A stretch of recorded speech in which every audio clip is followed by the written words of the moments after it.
اعوذ باللہ من الشیطان الرجیم بسم اللہ الرحمن الرحیم۔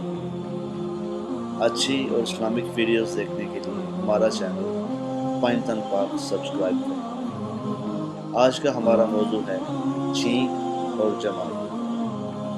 اس کے بارے میں حضرت محمد صلی اللہ علیہ وآلہ وسلم کی حدیث ہے کہ سعید مقبری اپنے والد سے اور وہ حضرت ابو ہریرہ رضی اللہ عنہ سے اور وہ حضرت محمد صلی اللہ علیہ وآلہ وسلم سے روایت کرتے ہیں کہ اللہ تعالیٰ چھینک کو پسند فرماتا ہے اور جمائی کو ناپسند فرماتا ہے۔ جب کوئی شخص چھینکے اور الحمدللہ کہے تو ہر مسلمان پر جو اس کو سنے واجب ہے کہ اس کا جواب دے، یعنی یرحمک اللہ کہے۔ جمائی شیطان کی طرف سے جہاں تک ممکن ہو اس کو روکے۔